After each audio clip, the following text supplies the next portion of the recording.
The title of this lecture is When You Just Aren't Yourself, Twelfth Night and the Problem of Being Human. When introducing Boccaccio's Decameron, I spoke to the idea of Renaissance humanism, and in this lecture, I will loosely entertain a question that was fundamental to Renaissance humanism in Shakespeare's time. That is, where does individual identity reside? To put it a different way, we know that humans and their potential are great, but what about me? What makes me me and not some other random human? And we're just now starting the play, but as you'll see, this general question gets played out in Shakespeare's Twelfth Night. This image is from She's the Man, a movie made about 15 years ago or so, with Amanda Bynes playing the role of Cesario/Viola. In this introductory lecture, I'm going to address three general subjects. The first being Shakespeare's life, the second, the Renaissance stage, and then I will turn my attention to major themes and major episodes in the first two acts of Twelfth Night. William Shakespeare is perhaps the most familiar to you of the authors whom we've studied. He composed a great deal of literature, 39 plays, 154 sonnets, and some long poems, and his reputation is such that he is not only an English author, but also a world author. His plays have been translated into over 100 languages, including Arabic, as well as constructed languages such as Klingon. What about Shakespeare's family? His father was a glover, which means what it sounds like. He made gloves, and if you think about the level of talent that would have been involved in custom making gloves for people, I'd say pretty high. He also would have worked with other leather goods, so a lucrative position, a lucrative business. In 1596, the family succeeded in getting a coat of arms. John Shakespeare paid for this, something like 20 pounds at the time, which would have been several $1,000s in our currency. This means that Shakespeare had acquired the title gentleman. John Shakespeare died in the early 17th century, in the year 1601. Shakespeare would outlive him by about 15 years, but he still styled himself as a gentleman, even though it was technically his father's coat of arms. On the left, you'll see Shakespeare's coat of arms. The credo is not without right, non sans droit. So if you think about it, that sounds kind of passive aggressive or kind of a timid assertion of one's rights to say, well, it's not without right. It isn't wrong that I've attained this coat of arms. In the second image, we see the coat of arms at Shakespeare's birthplace, and that little glyph that you see, the just the plain yellow shield with the spear transversing it, is often shown at various Shakespearean tourist locations. Although we know a bit about his family, little is known about Shakespeare's schooling. Scholars have wondered, could the son of a tradesman have written so many plays in such beautiful language with so many learned allusions? The lack of evidence about Shakespeare's schooling has given rise to speculation that he would not have been literary enough to write his plays, which, of course, is a very snobbish point of view. Now, I should mention that there was a lot of collaboration in this time and place in the theater, and so indeed, other playwrights are now recently getting credited as co-authors on Shakespeare's plays. Now I'd like to move on to the second bullet point and talk about the Renaissance stage. So in the Middle Ages, drama had been mostly of a religious sort. Although biblical plays are not a common form of entertainment today, they were extraordinarily popular in the Middle Ages, and I dare say entertaining. I believe that uh, the audience, because they knew the characters and because they were familiar to them, they would watch these plays not to see how they would end. Like, they know how the episode between Abraham and his son Isaac ends. They want to see how it gets played out. These religious dramas, even though their subject matter is pretty G-rated, they had to go underground during the Protestant Reformation because of the religious temper of the time. So this play acting of biblical matter seemed to take scripture a bit too lightly for the temper of the time. It's no exaggeration that Shakespeare and his contemporaries working in England reinvented English vernacular drama. Instead of drawing on the Bible for their plot lines, these playwrights adapted plots from literary masterpieces and historical texts. So the familiar genre were comedies, tragedies, and then histories, which did not have a precedent in the classical world, on the classical stage. Recall that the Renaissance often took its cultural cues from the classical world. So history plays such as Julius Caesar were something that were more characteristic of the English Renaissance than any preceding period in on the English stage. So even though the plot lines were not original to Shakespeare, they probably seemed infinitely fresher to the viewing audience than, say, the plot of the Abraham and Isaac story or Noah and the flood. You're probably familiar with the idea that Shakespeare got his start writing plays by acting in them. His acting troupe was called Lord Chamberlain's Men, and it had become the best and most popular in London by the year 1594. Perhaps because he was an actor, Shakespeare's plays are meant to be viewed live rather than just read. And this is true for many reasons, one of them being that the critical versions that we read today are just one form in which that play existed. So there are variants that we know about from Shakespeare's time. The play might have been adjusted depending on the audience, if it had to have longer or shorter duration, for example. This image is from that very popular movie, Shakespeare in Love, which won multiple Academy Awards. This is Joseph Fiennes in the role of Shakespeare. The rise of showbiz. And who is this guy? Not somebody you've ever heard of.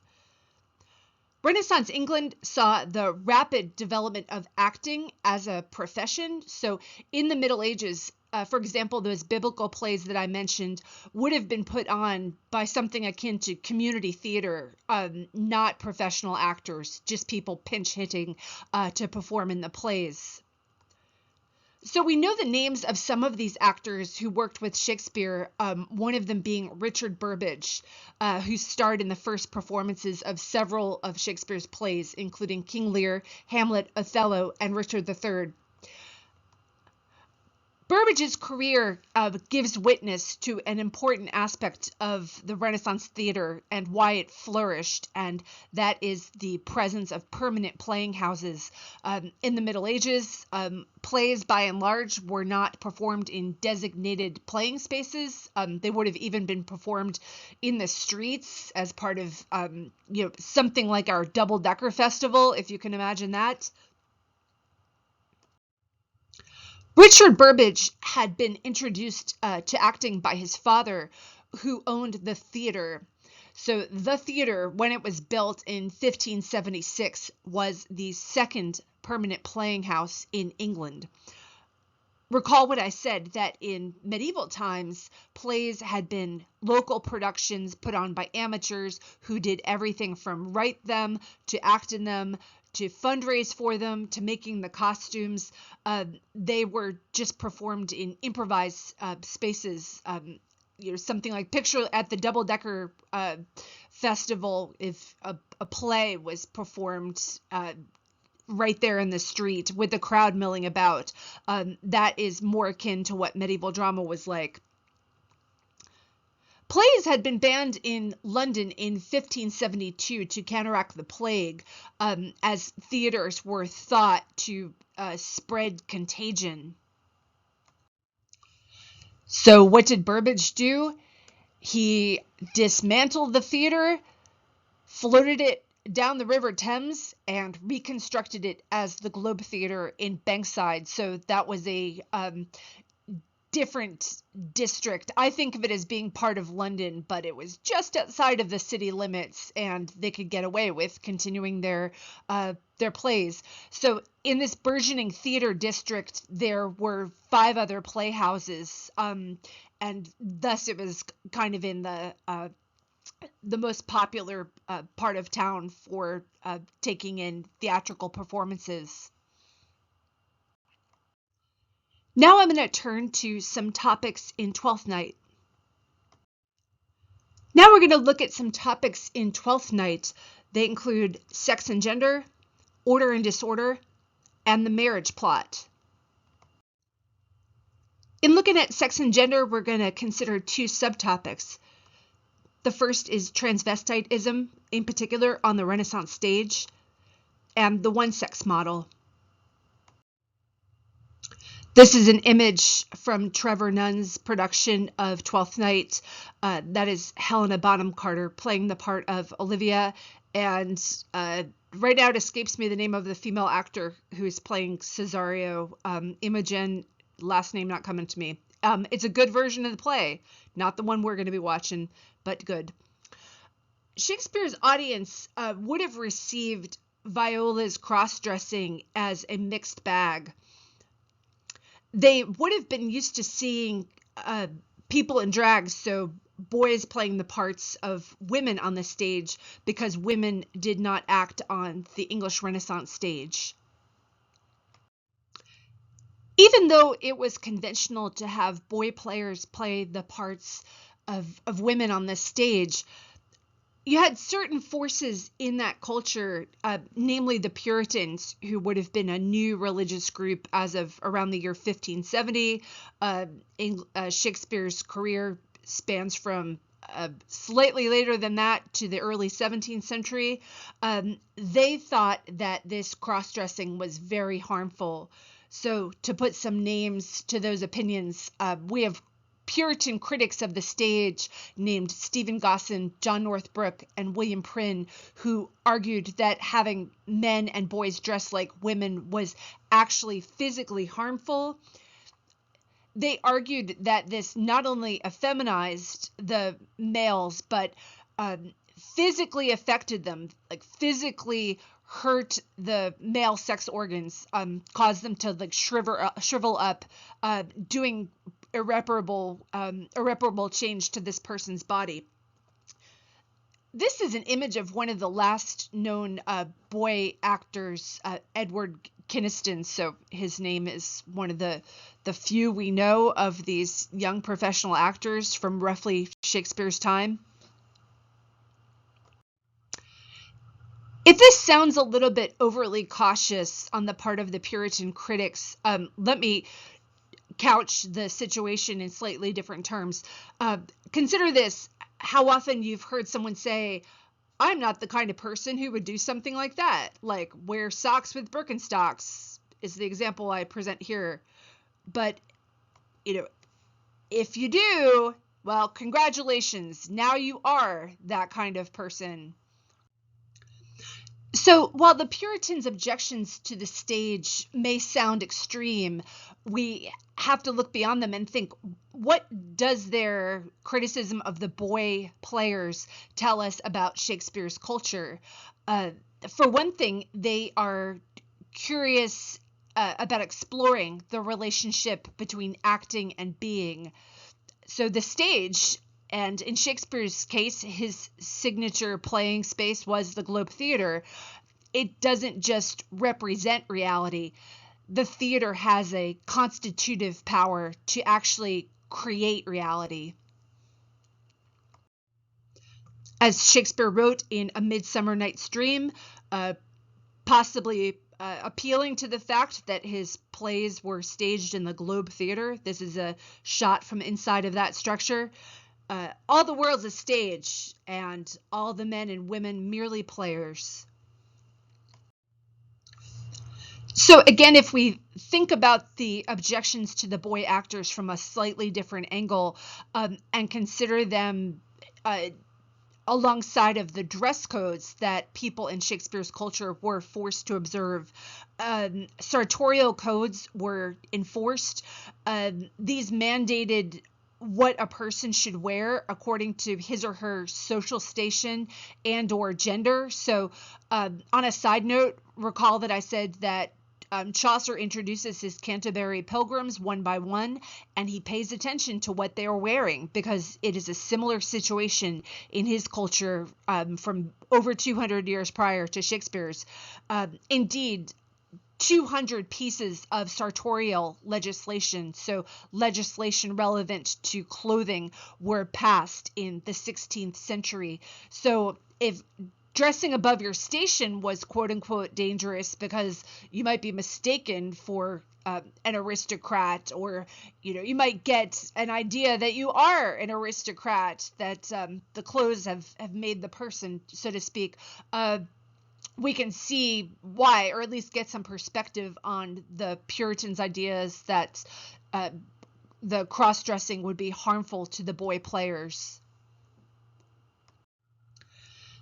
So as we think about Viola/Cesario's predicament in this play, let's consider the conditions under which she takes on male garb. What does this tell us about male privilege in her society? And how does the case of mistaken identity, wherein Olivia, the Countess, thinks that Viola is in fact male, open up larger questions such as the social nature of gender roles and factors that dictate sexual preference. Let's turn from talking about transvestitism on the Renaissance stage to considering an idea that is probably unfamiliar to you, that of the one-sex model. So what is the one-sex model? It is a model of biology that was current from antiquity, around the year 150 AD or so, through Shakespeare's day, even until the 18th century. Simply put, it interpreted female bodies as degenerate. They had not developed, quote unquote, normally. So here is what the physician Galen, who is most closely associated with the one-sex model, had to say about it. In the year 150 or so, he wrote, "Think first, please, of the man's external genitalia, turned in and extending inward between the rectum and the bladder. If this should happen, the scrotum would necessarily take the place of the uterus, with the testes lying outside, next to it on either side. For Galen, women have exactly the same organs as men, but in exactly the wrong places." So here was an analogy with another life form that Galen seized upon to explain this difference. The eyes of the mole have the same structures as the eyes of other animals, except that they will not allow the mole to see. They do not open. So do the female genitalia not open and remain an imperfect version of what they would be were they thrust out. A famous explanation of the one-sex model comes from Thomas Lacour's Making Sex, Body and Gender from the Greeks to Freud. So he is a recent scholar and critic.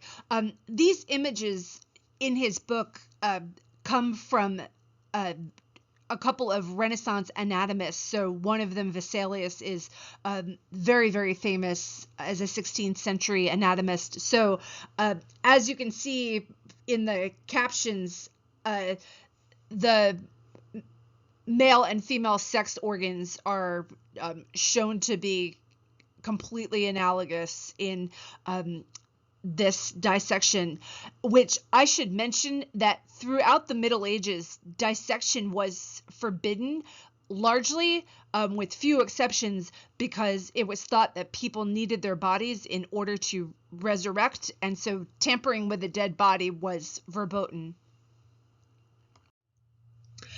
But here's the catch. So, according to this logic, all bodies start out female and become male. So every man in developing into a man had once been at this other state, i.e., a female body. And the female body presumably could improve and change into a male one, just as male actors could be literally effeminized by female garb. So there are stories included in medical handbooks from the time that claim that women, if they exert themselves too much, like jump over a fence or ride a horse or something, have the organs that are internalized pop out and become external. So the one-sex model and their notion of biological sex that was current at the time reinforced gender stereotypes that, female inferiority is biologically dictated. Women's bodies are just, witless copies of the prototypical male body. However, it does make for a more fluid boundary between the sexes. All male bodies were once female bodies, and women literally had the male organ inside of them. They lacked the sufficient heat in order to push it out, according to doctors such as Galen. So we talked about sex and gender. Now we're going to talk about order and disorder. I'm going to get into the topic of order and disorder by explaining to you what the Feast of Twelfth Night would have meant in Shakespeare's culture. So what is the Twelfth Night? 12 what? So Twelfth Night, derived from the 12 days of Christmas, is January 6th, the last day of the Christmas season. In fact, the Feast of the Epiphany, if that is helpful to your interpretation of the play, we might want to think, gee, do these characters come to any epiphanies, i.e. realizations? This feast was characterized by disorder and mayhem, which harks back to the pagan feast of Saturnalia, which on cocktail calendars today starts on December 17th and lasts 7 whole days. Itself was quite a wild party, so here is one artist's rendition of what Saturnalia would have entailed. In royal households, New Year's Day was known as the Festival of Fools, in which the least important member of the household, perhaps the fool, would reign and mock authority that was puffed up with itself. So I should mention that throughout the 12 days of Christmas, there was a disruption of order that happened on each of those days that was appropriate to each of those days. On one of them, December 28th, for example, a boy would take on a clerical role as i.e. the boy bishop, and perform that bishop's duties for the day. So this feast, December 28th, is traditionally known as the commemorating the murder of the Holy Innocents from in the Bible, when the tyrant Herod gives the order to massacre all of the baby boys under the age of 2 years old in an effort to kill the Christ child. So putting a kid in charge of a clergyman's duties for the day speaks to that kind of somber religious holiday and turns it on its head by having a kid in charge of clerical errands and duties. So in our play, Twelfth Night, we have a designated fool named Festi. Here is some information about fools from the Royal Shakespeare Company's website. As they explain, in ancient times, courts employed fools, and by the Middle Ages, the jester was a familiar figure. In Renaissance times, aristocratic households in Britain employed licensed fools or jesters. Regarded as pets or mascots, they served not simply to amuse, but to criticize their master or mistress and their guests. Queen Elizabeth is said to have rebuked one of her fools for being insufficiently severe with her. The fool's status was one of privilege within a royal or noble household. His folly could be regarded as the raving of a madman, but was often deemed to be divinely inspired. So we want to think about Festi. Is he a wise fool who's divinely inspired, or does he sound like a madman? So in Twelfth Night, we should look for moments where foolishness not only disturbs order, but ironically also creates it. So I'll give you a little crib on that idea right now. Festi is the full-time fool who actually speaks the truth quite often. The character Malvolio is supposed to keep things organized. He is the steward in Olivia's household, yet he kind of goes off the rails. So when Festi is being rude to his mistress, Olivia, in the first act of the play, do we think that he is raving like a madman, or is he just doing his job super duper well? So before I close out the segment on order and disorder, I'll say, as you read Twelfth Night, attend to the wisdom of the fool. So Festi is the full-time fool. It is his job, but perhaps other characters behave foolishly. Is their foolishness also secretly wise, or do we say, you're just acting like a fool? I've talked about sex and gender, order and disorder, and now I'll speak to the marriage plot. Let me segue from the previous segment on foolishness and order and disorder by saying a major disordering force for foolishness in this play is love itself. Shakespeare's characters perhaps seem to us to be shallow for falling in love so quickly, but their actions make sense if we understand that in Shakespeare's literary universe, love was something that just happened to a person. There were at least two moments in the first two acts of Twelfth Night where love is compared to a plague that somebody can just contract. So comedy and the marriage plot, what I'm going for here is that comedies, Shakespearean comedies, entail the successful resolution of the marriage plot, and tragedies represent the failure of the marriage plot.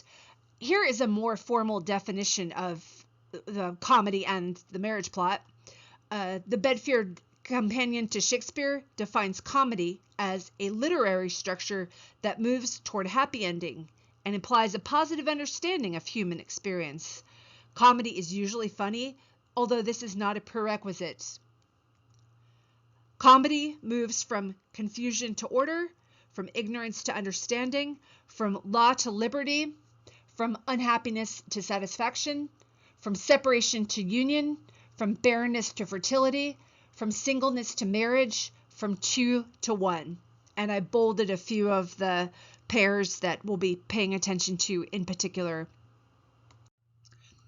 As you read the play, I'd like you to think more carefully about what is coming together in the various unions that are formed in the play. So I'm speaking about the romantic unions, but there are a few friendships as well that form over the course of the play. So what are we talking here? Are we talking a union of opposites, so a heteronormative paradigm?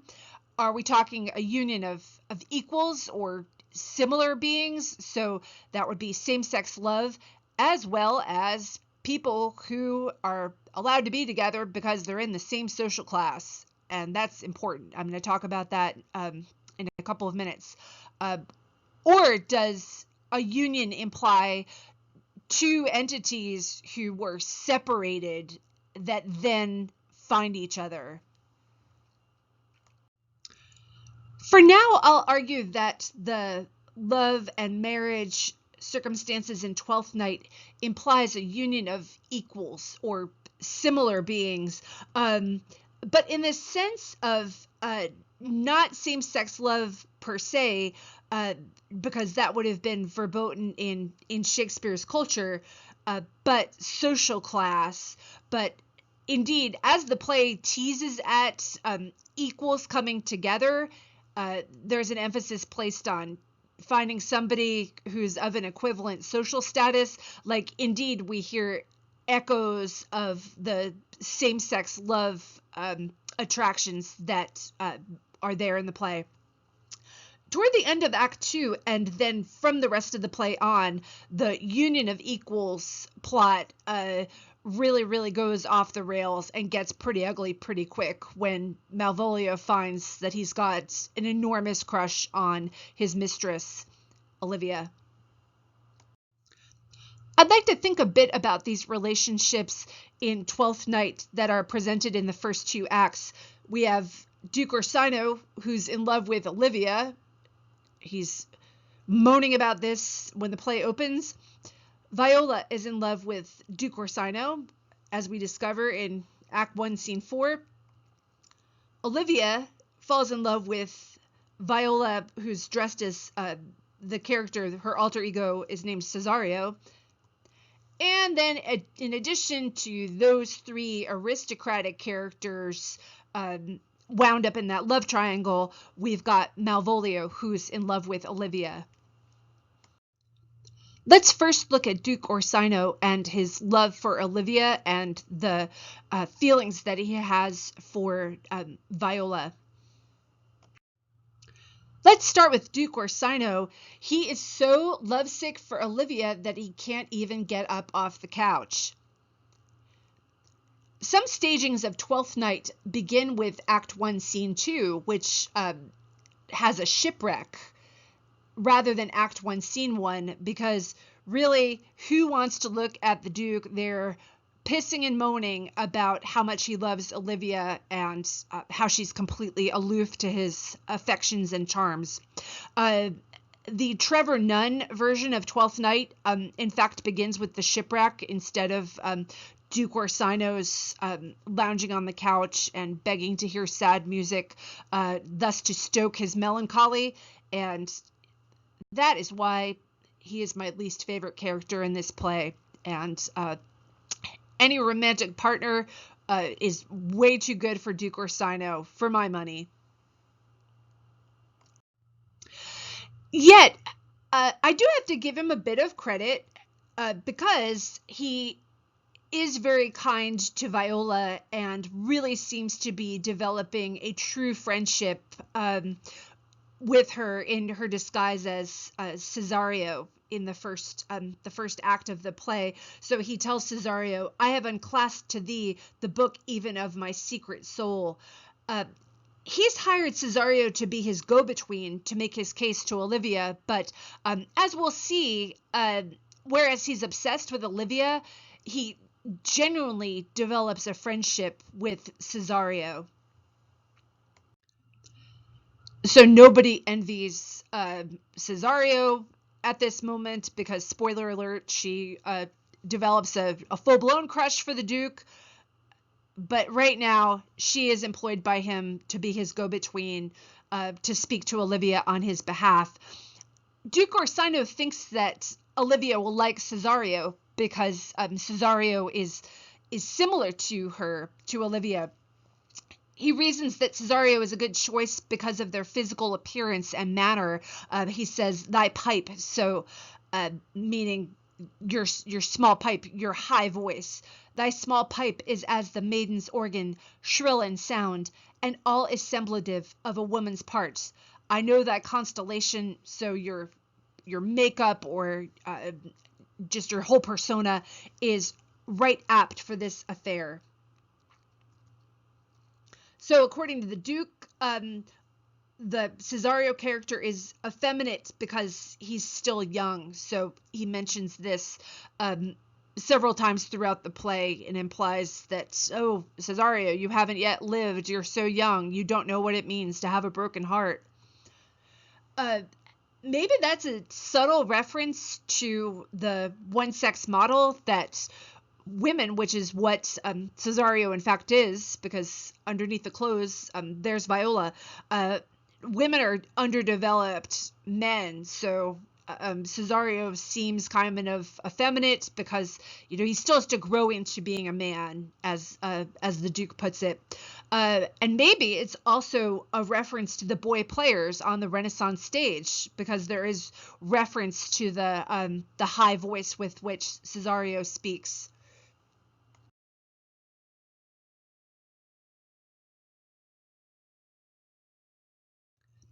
So the Duke lays out, to my mind, the first substantial philosophy about love in the play. So he, in putting together this plan to have Cesario woo Olivia for him, thinks that like attracts like, and that Olivia will warm up to Cesario because they share some similarities. So we want to think how that plays out in the rest of the play. Like, is it a case that similar beings, that equals, are attracted to each other and wind up getting together? Let's look now at the Viola Cesario character. So Viola has been in a shipwreck, and she winds up in a place called Illyria. She says that her brother is in Elysium. She believes that he has died in the shipwreck. So there's an echo of Illyria, Elysium. Those two words sound similar. And that was on purpose, because they are in fact twins, although we don't yet know this. So the Countess Olivia has a dead brother. She has abjured the sight and company of men. Her brother and father have both died in quick succession, so she is currently in mourning and not in the mood to socialize or receive guests and suitors. Viola says that she wants to serve Olivia, like when she hears about Olivia's current circumstances from the ship captain.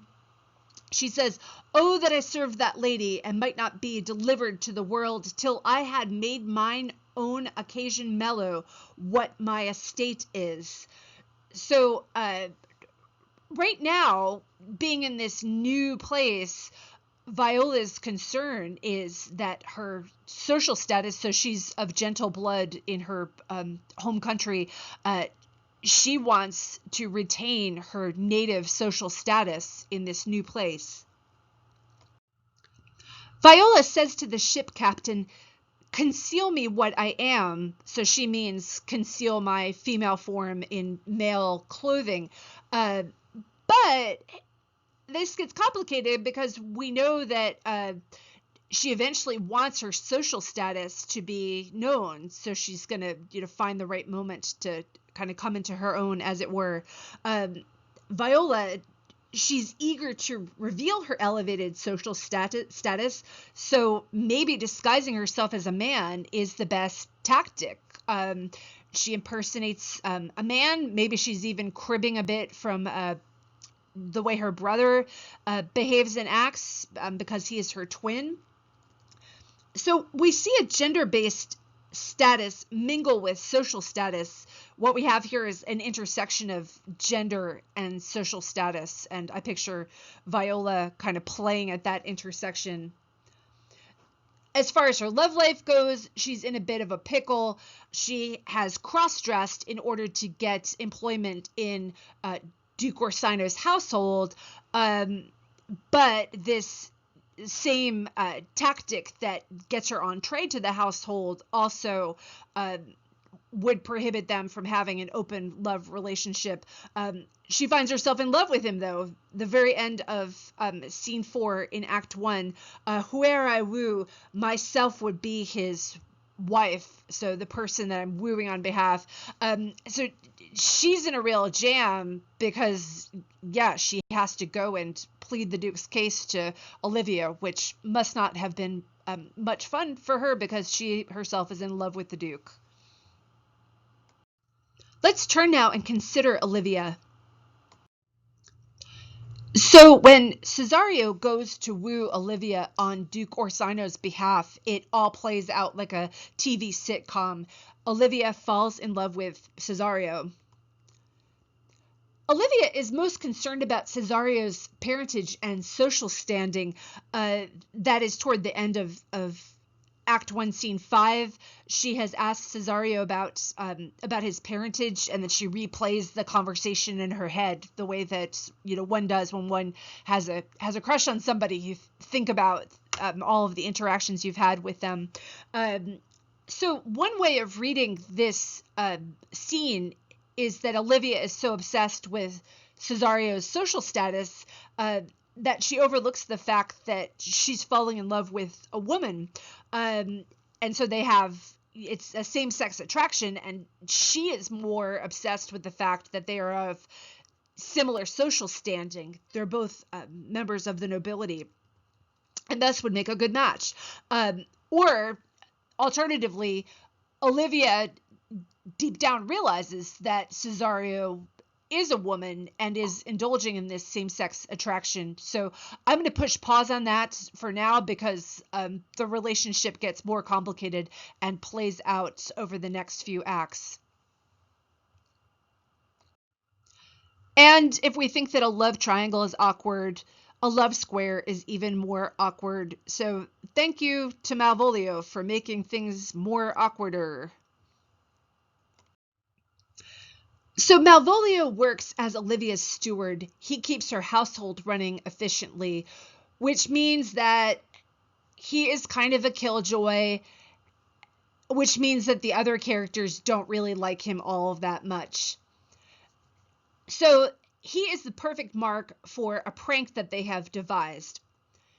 They make sure that Malvolio finds a letter that's been forged in Olivia's handwriting, and in it, Malvolio learns that because Olivia commands him, so the letter tells him, she cannot adore him. So the tone of the letter is kind of like, oh man, I'm in love with one of my employees. I can't dip my toes in that pond. But the letter encourages him to strive for greatness, thus implying that if only he were more equal to her, it would be a good love match. And of course, the letter additionally explains all of these things that she is secretly turned on by, which she is in fact not turned on by at all, but that's why it is a prank. I like this picture from Game of Thrones because Dany riding on her dragon is literally the unattainable girl who's like way high above everybody else.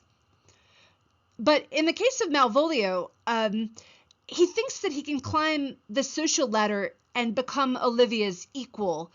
And that is delusional in the world of the play because she would probably not marry a commoner who has to work for a living and work for her at that. And here's where we come back to the opening question about identity. But observe how easily Mariah, who also works in Olivia's household as her lady-in-waiting, she's able to impersonate Olivia via her handwriting in the letter that provides Malvolio with these helpful tips. So if Mariah, who is also one of Olivia's employees, can masquerade as somebody who's of higher social station, why can't Malvolio by following the directions that are laid out in the letter, albeit a prank letter? And with that, enjoy the first 2 acts of Twelfth Night, and I'll see you later on.